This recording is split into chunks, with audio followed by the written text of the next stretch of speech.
এখানে যখন আমাদের লিখেই দিয়েছি যে দুর্নীতিগ্রস্ত এসএসসি তার হাতে পরীক্ষার দায়িত্ব দিল বিচার বিভাগ, এবং যাদের বিরুদ্ধে যে সমস্ত শিক্ষক শিক্ষিকা শিক্ষাকর্মীর বিরুদ্ধে কোনো রকম অভিযোগ নেই তাদেরকে পথে বসিয়ে দিল। একটাই প্রথম থেকেই আছে যে আমাদের পুনর্বহাল করতে হবে রিপ্যানেলিং এর মাধ্যমে, পুনরায় কোনো যোগ্যতার পরীক্ষায় আমরা বসবো না।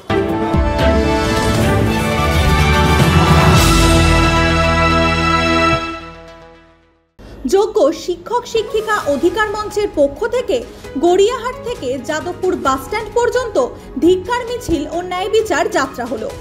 গত শুক্রবার অর্থাৎ 30শে মে যোগ্য শিক্ষক শিক্ষিকা অধিকার মঞ্চের তরফে নবান্ন অভিযানকে কেন্দ্র করে পরিস্থিতি উত্তপ্ত হয়ে ওঠে। চাকরিহারাদের অভিযোগ, মিছিল শুরু করার আগে পুলিশ তাদের মারধর করে এবং শতাধিক চাকরিহারা শিক্ষককে আটক করে। তারই প্রতিবাদে এদিনের ধিক্কার মিছিল হয়। চাকরিহারা শিক্ষকদের অন্যতম প্রধান মুখ মেহবুব মণ্ডল বলেন, গোটা রাজ্য জুড়েই এই ধিক্কার মিছিল চলছে। এদিন কলকাতা, হাওড়া এবং দক্ষিণ 24 পরগনার চাকরিহারা শিক্ষকরা এই মিছিলে অংশগ্রহণ করেছেন। এইচবি বাসস্ট্যান্ডের পথসভায় তাদের সঙ্গে যোগ দিয়েছেন কলেজ, বিশ্ববিদ্যালয়ের কয়েকজন অধ্যাপক এবং অন্যান্য শিক্ষক সংগঠনও। তারা আদালত ও সরকার কোনো জায়গা থেকেই সঠিক বিচার পায়নি। তারা পরীক্ষা দেবে না, রিভিউ পিটিশনের মাধ্যমে তাদের পুনর্নিয়োগ করতে হবে। মুখ্যমন্ত্রী মমতা বন্দ্যোপাধ্যায়কে তাদের সঙ্গে আলোচনায় বসতে হবে, না হলে আগামী দিনেও তারা ধারাবাহিক বিক্ষোভ কর্মসূচি চালাবে। জানেন যে আমাদের সঙ্গে একটা ভয়ঙ্কর রকমের অবিচার হয়েছে। এই অবিচার দুর্নীতিগ্রস্ত সরকার তাদের দুর্নীতির কারণে হয়েছে।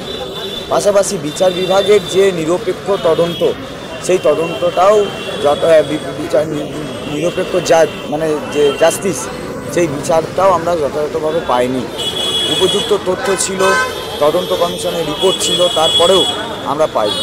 আমরা এই জাজমেন্টের পুনর্বিবেচনা চাই এবং আমরা চাই যে সরকার আমাদের সঙ্গে বসে তারা আমাদের চাকরি ফেরানোর ব্যাপারে কোন কোন জায়গায় কি কি উদ্যোগ গ্রহণ করেছে সেই সামগ্রিক বিষয় আমরা জানতে চাই, এবং যে কোনো মূল্যে আমাদের চাকরি যাতে সুরক্ষিত হয় সেই জায়গাটা গভর্নমেন্টকে দেখতে হবে। এখানে যখন আমাদের লিখেই দিয়েছি যে দুর্নীতিগ্রস্ত এসএসসি তার হাতে পরীক্ষার দায়িত্ব দিল বিচার বিভাগ, এবং যাদের বিরুদ্ধে যে সমস্ত শিক্ষক শিক্ষিকা শিক্ষাকর্মীর বিরুদ্ধে কোনো রকম অভিযোগ নেই তাদেরকে পথে বসিয়ে দিল। এই সব মূলত এগুলোই আমাদের দাবি, যে দাবিগুলো নিয়ে আমরা রাস্তায় নামি। আমরা পরীক্ষা চাইছি না, কারণ আমরা এই চাকরি পেয়েছি যোগ্যতার বলে। আমার অ্যাপয়েন্টমেন্ট যখন আমরা পেয়েছি তখন সেখানে স্পষ্ট লেখা ছিল যে কোনো এই 4 জন চাকরি প্রাপক, মানে যিনি চাকরি পেয়েছেন তিনি কোনোভাবেই যদি তার দোষী সাব্যস্ত হয় কোনো কারণে, তবেই তার চাকরি যাবে। আমি দোষী সাব্যস্ত হইনি, সরকার তার দুর্নীতি করেছে, বিচার বিভাগও আমাকে দোষী প্রমাণ করতে পারেনি। তাই এই চাকরির জন্য আমরা কোন জায়গা থেকে আমরা পরীক্ষা দেবো, কেন দেবো? তাহলে সরকারকেই তার সমাধান সূত্র বের করতে হবে বলে আমরা মনে করছি। সরকার বের করুক কোন সমাধান সূত্র তারা বের করুক।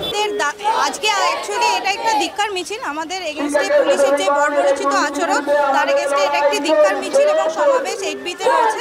আর দাবি আমাদের একটাই প্রথম থেকেই আছে যে আমাদের পুনর্বহাল করতে হবে রিপ্যানেলিং এর মাধ্যমে, পুনরায় কোনো যোগ্যতার পরীক্ষায় আমরা বসবো না। এই ব্যাপারে তো আমরা প্রত্যেকেই সন্দিহান, কেন কি বিগত বছরে ওরা যে দুর্নীতি করেছে তার জন্যই আমরা রাস্তায় পড়ে আছি, আমাদের জীবন সম্পূর্ণরূপে অনিশ্চিত। সেই জন্য আমরা এই ব্যাপারে যথেষ্ট সন্দিহান। আমার মনে হয় সুপ্রিম কোর্ট কোনো কমিটির বা কোনো শাসিত সংস্থার আন্ডারে যদি এই দায়িত্ব দিতেন তাহলে হয়তো পরীক্ষাটা আমরা স্বচ্ছতার আশা রাখতে পারতাম।